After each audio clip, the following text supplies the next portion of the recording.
जम्मू कश्मीर पर एक सत्र आयोजित करने के लिए मैं 5-6 जने की पूरी टीम का आभार व्यक्त करना चाहता हूं। अगर बात भारत की हो रही हो और उसके मुकुटमणि जम्मू कश्मीर की बात न हो, मुझे लगता है कि वो अधूरी होगी और इसलिए ये चर्चा बड़ी स्वाभाविक सी है। भारत की स्वर्णिम गाथा की हर श्वास में मैं मानता हूं कि जम्मू कश्मीर है। भारत के माथे पर वैभव और जीवंत स्वरूप का चिन्ह भी जम्मू कश्मीर है। अगर भारत के आध्यात्म, संस्कृति और प्रज्ञा की बात हम करेंगे तो उसमें भी जम्मू कश्मीर है। ये भी सच है कि 7 दशकों तक इस संपदा की जड़ों पर अनेक प्रकार के कुठाराघात किए गए। आम नागरिकों के आत्मविश्वास, आशाओं, अपेक्षाओं, आकांक्षाओं, सपनों को खंडित किया गया। लेकिन 5 अगस्त 2019 को भारत के वर्तमान प्रधानमंत्री श्रीमान नरेंद्र मोदी जी ने दृढ़ इच्छा शक्ति का परिचय देते हुए बंधनों में जकड़े हुए जम्मू कश्मीर को मुक्त किया और आम आदमी के विकास एवं सपनों की पुनः प्रतिष्ठा कायम की। अगर गौर करें तो पिछले 4-4.5 वर्षों में जम्मू कश्मीर की यात्रा प्रधानमंत्री जी के साहस और संकल्प की यात्रा रही है। कई पीढ़ियों से सजोए सपनों को साकार करने की यात्रा भी से आप कह सकते हैं। और उस यात्रा ने सामान्य जिंदगी, गुणवत्तापूर्ण जीवन और देश के अन्य भागों की तरह तरक्की की चाह रखने वाले हर एक नागरिक के जीवन को और उसके प्राण को आंदोलित किया है। एक आध घटनाओं का जिक्र करूंगा। 31 दिसंबर 2023 यानी अंग्रेजी नववर्ष की पूर्व संध्या पर पूरे देश भर में अनेक अवसर, अनेक उत्सव आयोजित किए जाते हैं। इस वर्ष पूरे हिंदुस्तान में बड़े मेट्रो शहर हों या गोवा या बाकी स्थान, उनके वीडियो से ज़्यादा वायरल श्रीनगर के लाल चौक पर 2 बजे रात तक चल रहे जश्न की तस्वीर हो रही थी। वो तस्वीरें इस बात की गवाही देती हैं कि लंबे समय से छाए अंधेरे को हटाकर जम्मू कश्मीर ने आलोक के एक नए युग में प्रवेश किया है। जम्मू कश्मीर की वादियों में आज गोलियों की आवाज नहीं बल्कि तरक्की का कोलाहल आप जाएंगे तो स्पष्ट सुनाई पड़ेगा। सड़कों पर भी सुबह सुबह नौजवान दिखाई पड़ते हैं। हाथों में पत्थर नहीं बल्कि टैबलेट, लैपटॉप मिलते हैं। सूरज डूबने से पहले मोटर और पैरों की आवाज थम जाती थी। इस कड़ाके की ठंड में भी लोग जम्मू कश्मीर के नहीं देश के अन्य हिस्सों से नाइट लाइफ का लुत्फ आज वादियों में उठा रहे हैं। 21वीं शताब्दी में विश्व के लगभग सभी हिस्सों में विकास का एक पैरामीटर ये भी है कि वहाँ नाइट लाइफ है कि नहीं है। वहाँ के बासिंदों के लिए किस प्रकार के रेस्टोरेंट, मनोरंजन के साधन उपलब्ध हैं और अपराध की दृष्टि से एक परिवार के लिए वह जगह कितनी सुरक्षित है। इन सभी पैरामीटर्स पर विभिन्न माध्यमों के जरिए आप स्वयं जान सकते हैं जम्मू कश्मीर ने भारत के मस्तक को ऊंचा करने में सहयोग प्रदान किया है। मुझे विश्वास है अनेक लोग यहाँ भी ऐसे मौजूद होंगे जिन्होंने पिछले 3 वर्षों में जम्मू कश्मीर की यात्रा की होगी।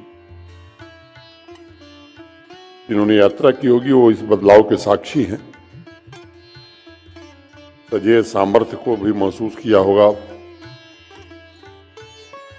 पर्यटन के क्षेत्र में जम्मू कश्मीर ने अपना नया मुकाम हासिल किया है।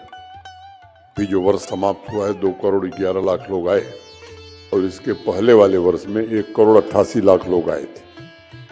ये अब तक का सबसे बड़ा आंकड़ा है।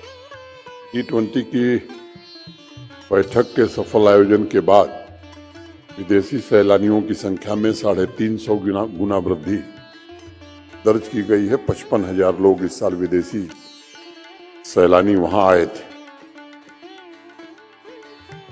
जम्मू कश्मीर में आधुनिक कालखंड का निर्माण मैं समझता हूँ अच्छी गति से हो रहा है। वहाँ की आवाम दृढ़ निश्चय के साथ शांति सृजन और तरक्की के मार्ग पर चल रही है। अनेक बड़े परिवर्तन किए गए हैं। 3 टियर सिस्टम पहली बार वहां लागू हुआ। प्रोजेक्ट पूरी करने की रफ्तार मोटे तौर पर 10 गुनी से ज्यादा बढ़ गई है। मुझे याद है जिस वर्ष मैं गया था उसके पहले लगभग 9200 प्रोजेक्ट पूरे हुए थे और पिछले इस फाइनेंशियल ईयर में हमने 92,500 प्रोजेक्ट पूरे किए। नौकरियों की बात अगर मैं करूं तो पिछले 3 वर्षों में 31,500 सरकारी नौकरियां दी गई हैं और गत वर्ष जो नौकरियां दी गई आजादी के बाद से अब तक का सबसे बड़ा आंकड़ा था। 7 लाख से ज्यादा नौजवान इंटरप्रेन्योर बने हैं।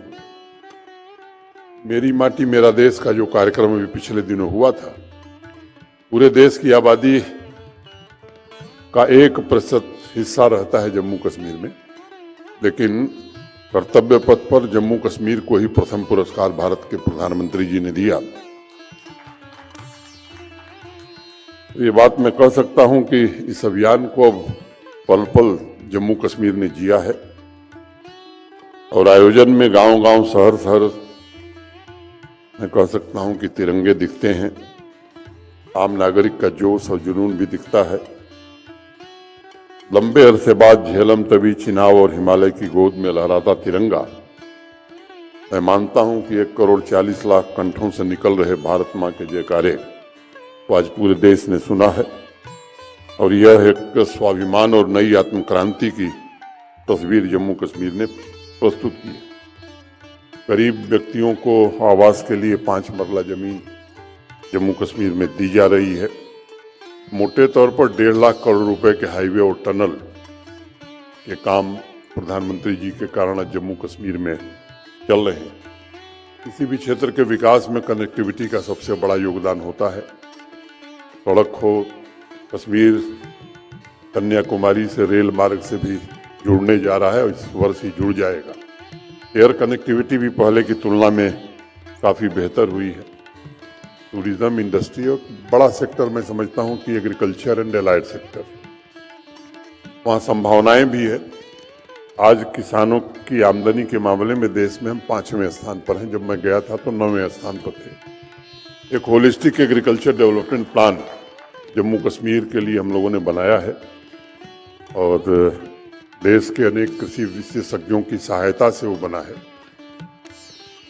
उसमें सभी क्षेत्रों का ध्यान रखा गया है। आज जो जीडीपी में एग्रीकल्चर और एलाइड सेक्टर का कंट्रीब्यूशन है, इस होलिस्टिक एग्रीकल्चर डेवलपमेंट प्लान के लागू होने के बाद 2.5 गुना वृद्धि होगी। ये मैं कंजर्वेटिव असेसमेंट बता रहा हूँ। एक बात ये कह सकता हूँ कि स्पोर्ट्स की दृष्टि से भी अगर देखेंगे तो एक नए पावर हाउस के रूप में जम्मू कश्मीर उभर रहा है। अनेक इस तरह की चीजें हमने हासिल की हैं और आतंकवाद अंतिम सांसें गिन रहा है। ये सच है कि पड़ोसी हर कोशिश करता है। चंद घटनाएं हुई हैं, लेकिन आज मैं आपसे एक बात जरूर कह सकता हूं कि केवल आतंकवादी नहीं, उस पूरे इकोसिस्टम को कैसे पूरी तरह समाप्त किया जाए, इसकी सुनियोजित रणनीति पर काम हो रहा है। अगर जम्मू कश्मीर को मैं देखता हूं तो मैं कई बात कर सकता हूं कि उसके पिलर्स या नींव बनाने का काम भारत के प्रधानमंत्री जी ने किया। ईंट पत्थर रखने का काम देश के गृह मंत्री ने किया और गिलहरी की तरफ पूंछ में बालू लपेटकर हम भी उसको छिड़क रहे हैं ताकि वो राम सेतु पूरी तरह से बन जाए।